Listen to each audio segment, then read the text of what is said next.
one aspect of momentum, um, where momentum is particularly useful is in the idea of a collision. So these could be like particle collisions and a um, particle accelerator like the LHC. These could be collisions of bouncy balls, as illustrated here, either bouncy ball with bouncy ball or bouncy ball with the ground or with a car or whatever. Um, and momentum can be an advantageous uh, mechanism for thinking about and analyzing collisions, because you will have during the collision uh, a brief interaction of one object exerting a force on another object, and by Newton's third law, second object exerting a force back. Those two forces will be equal and opposite due to the collision. And so if the system is isolated, then the force of the collision can't change the momentum of the system. So you wind up making sort of Zen sounding statements, such as in the collision of one billiard ball with another billiard ball, the momentum of the one was transferred to the other. As if momentum is this thing you can just pick up and set down on something else, which, in the mathematical sense of the way it works out, is kind of how it happens. What if your system is not isolated? Well, it doesn't actually matter. You can still do the same thing. What you're going to do is have the net external force accelerate the center of mass of the system and then analyze the collision or the interaction in the center of mass frame. And you can transform coordinates then as needed. So even if your system isn't isolated, just um, have the net external force act by accelerating the center of mass. All right. There is some terminology for collisions that unfortunately the words sound similar to one another. So you have to be particularly careful and diligent about what it is that we mean. When we talk about a collision that is elastic with an E, that is a collision that preserves both momentum and kinetic energy. Okay, so if the collision of this ball with the ground were elastic, then it would actually have to return to its initial height every time. Um, since that is not the case, um, then the collision of the ball with the ground preserves momentum because the ball and the ground are in contact with each other for the same amount of time, but it does not preserve kinetic energy. And so let me try to write some things out here. So our impulse momentum theorem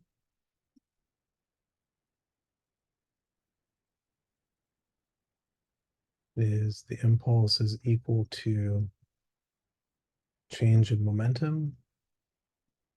And I could have this for one object in the collision or the other object in the collision.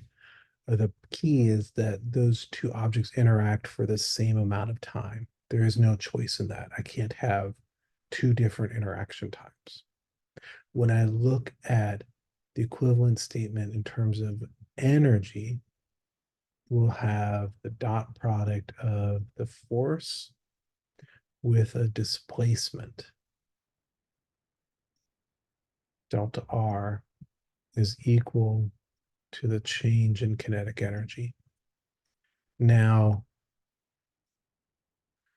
Newton's third law is going to tell us that for the two objects interacting through the collision, those forces are equal and opposite. So far, so good. But there is no reason that the displacement of one object during the collision is the same as the displacement of the other or equal and opposite. So two objects have to touch for the same amount of time, but in a collision, two objects don't have to have the same displacement. I could have one object that crumples a bunch and the other one just sits still. One has a greater displacement than the other. So through the collision, we expect momentum to be preserved. Through the collision, kinetic energy may or may not be preserved, depending on what happens with this term, the displacement of the object during the collision. And we have a special case of a kind of collision where kinetic energy is preserved, and that is what we call an elastic collision, elastic with an E. Okay. What's actually shown in this picture is an inelastic collision. So momentum of the system is preserved through the collision, kinetic energy is not. The displacement of the ball is different than the displacement of the ground that it's bouncing off of. As a special case, there is a completely inelastic collision. And when we say completely inelastic collision or perfectly inelastic collision, those mean the same thing. That means that the two objects have stuck together after the collision. So they move with a common velocity. They have the same velocity vector after the collision. And then when you work out the details of that, you find that it is in a perfectly inelastic collision, you will lose as much kinetic energy as possible without violating conservation of momentum. So you lose as much kinetic energy as you can, but still preserve the momentum of the system. All right. To be consistent, we have a elastic collision, we have an inelastic collision, we have a perfectly inelastic collision. I could also have a collision that preserves momentum but increases kinetic energy. That would be termed a super elastic collision. It's a possibility. If we think about that in terms of my picture of a bouncing ball, that would mean each time the ball bounced off the ground, it actually went to a higher height. So you're like dribbling the ball, you're doing some work on it to put extra energy into the system. And I could do that, have a super elastic collision between objects by having like a spring unspring, right? Or some explosive go off, or something that is going to inject energy into the system, but the force of that acting on the system can't change the momentum. It's isolated. It's an internal force. All right, so that covers the whole panoply of collisions we could have. We could have a super elastic collision, kinetic energy increases. Elastic collision, kinetic energy is preserved. Inelastic collision, kinetic energy of the system is lost. And a special case of an inelastic collision, which is a perfectly inelastic collision, the objects are stuck together after the collision, and the system will lose as much kinetic energy as it can without violating conservation of momentum. For all of those collisions, momentum is preserved. All right, so let's talk through some questions. So you are at the 4-H fair, and you are playing a game where you're going to try to knock down a wooden bowling pin by throwing a ball at it. And this turns out it's not just a 4-H fair, it's a physics quiz. The carney is going to present two balls to you of equal size and mass. One is made of rubber, the other is made of putty. The rubber ball will bounce back off of the wooden bowling pin, while the ball putty will just stick to it and splat out. Which ball is most likely to topple the bowling pin? So think about what you think the answer is, talk it over with your physics friends, and then unpause the video and let's talk about it together. All right, it is the rubber ball that bounces. Okay, if the rubber ball comes in with some momentum, bounces, and then reverses momentum, that is a greater change in momentum than if it just sticks. And having a greater change in momentum of the rubber ball means a greater change in momentum of the bowling pin, because the change in momentum of the rubber ball is equal and opposite to the change in momentum of the bowling pin. That's how you keep conservation of momentum throughout the collision. All right, let's try another one. golf ball is fired at a bowling ball, initially at rest, and the golf ball bounces back elastically. Compared to the bowling ball, the golf ball after the collision has, which of those is correct? This one usually surprises people, but try to think it through clearly. Initially, all the momentum is in the golf ball. We know that the golf ball bounces back elastically. So which of those is going to be true?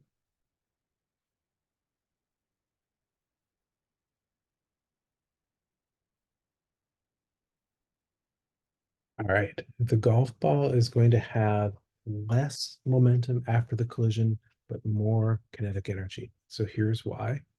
The golf ball bounces back elastically. So the momentum change of the bowling ball is equal and opposite to the momentum change of the golf ball. So if the momentum change of the golf ball bounces back elastically, it's twice its initial momentum. The bowling ball's change of momentum going from 0 to something is also going to be in magnitude twice the initial momentum of the golf ball. So the bowling ball actually has more momentum, so twice as much, but it has much, much greater mass. Therefore, it has a much smaller speed. And then in terms of its kinetic energy, it's going to have less kinetic energy than the golf ball.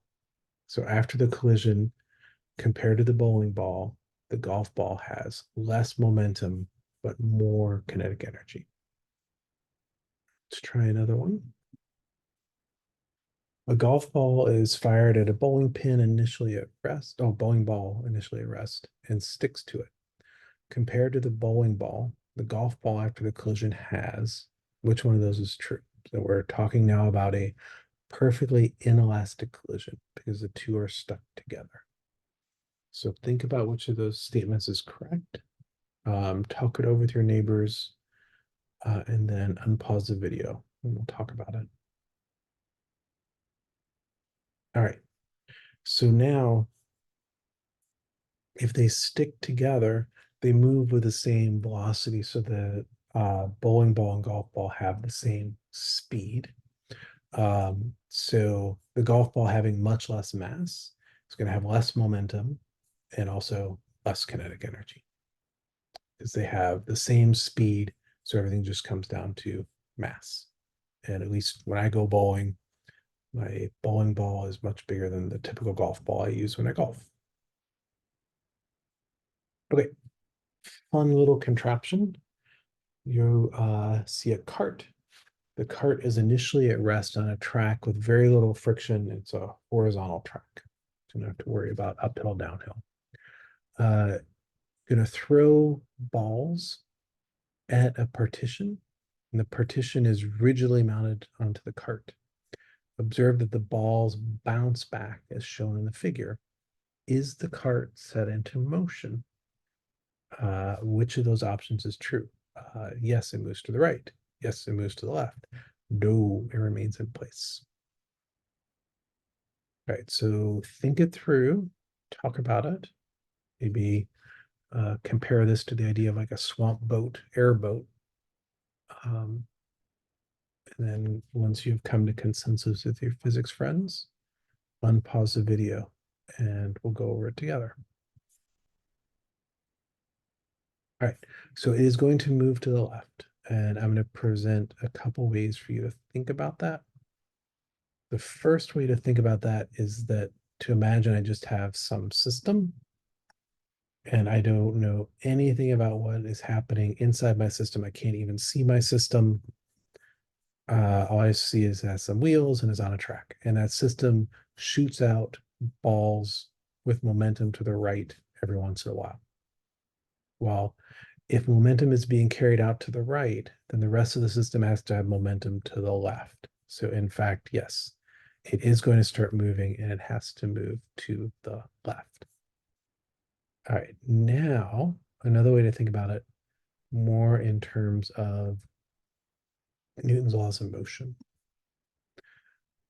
You are standing on the cart, and we're assuming it's not frictionless, so you are riding along with the cart. If you're going to throw the ball so that it goes to the left, the ball is going to push on you and therefore to the cart with a force to the right of some magnitude. So I'm just drawing forces on everything that is not the ball. So there's one unit of force to the right, just because you exert a force on the ball to the left, Newton's third law, ball exerts a force on you to the right. You're attached to the cart, so that's a force to the right, one unit of force. Okay, now we are going to stop the ball and rebound it so it goes, you reverse its momentum. Okay, that means you're going to push on the ball to the right with a force twice as big as this force. Okay. Now that's the force on the ball. The force that the ball exerts on the cart is going to be 2 units of force to the left. Okay. I add up those forces and I'm going to get a net force. There's going to be 1 unit of force to the left on the whole cart. Therefore, yes, it does start to move. The cart will have an acceleration due to the net force to the left. And that's all because the ball is being stopped and rebounding. So the force on the ball is twice as big as the force it took you to throw it because you're reversing its direction of motion, reversing its momentum. And then Newton's third law of motion, the ball pushes on the cart with a force equal and opposite to the force the cart pushes on the ball. All right, and then if you think about this a little bit, this is telling you that yes, you could blow an electric fan to make your sailboat go, but it would be just as effective as if you turned the fan around and blew the opposite direction from the sail. Right. And in this case, the person would move this cart just as effectively if they turned around in the opposite direction and just threw the balls off. Same thing would happen, but it's more fun with a divider. Try to get you thinking about it. Okay. Couple summative questions about collisions and momentum. So I have a little compact car and a great big truck collide head on and they stick together. Which object undergoes the larger momentum change? So is it the car, is it the truck? Momentum change is the same for both vehicles, or you can't tell without knowing the velocity of the combined mass after they're stuck together. So think through what you think the answer is. Talk it over with your neighbors, and then resume the video, and we'll go over the answer together. All right. Newton's third law of motion. The momentum change is the same for both vehicles, so equal and opposite, right? Whatever the momentum change of the car is, the momentum change of the truck has to be equal and opposite. That's how you have preservation of momentum through the collision. If the car and the truck are together as part of your system, then the momentum in that system cannot change. And you accomplish that by momentum change of one object is equal and opposite the momentum change of the other. This is no different than saying that the car can't push on the truck any harder than the truck pushes on the car. All right, so now let's answer the question you might have been trying to answer for the previous question. So a little car and a great big truck collide head on and stick together. Which vehicle undergoes the larger acceleration during the collision? The car, the truck, both experience the same acceleration where you can't tell without knowing the final velocity of the combined mass. So think it through, talk it over with your physics friends, and then when you're ready, come to consensus and pause the video. All right, car undergoes the larger acceleration. So the forces are equal and opposite. The momentum change is equal and opposite. What that means is the object with the smaller inertia, which is going to be the little car, has to have a bigger acceleration. Um, so you think about like an extreme example, if it's a mosquito in your car or a mosquito in a truck, the momentum change for both is equal and opposite. Fine, preserve Newton's third law of motion, but the truck has almost no acceleration perceivable as it runs through the mosquito. Mosquito has a very large acceleration and in fact just liquefies into a little puddle on your windshield.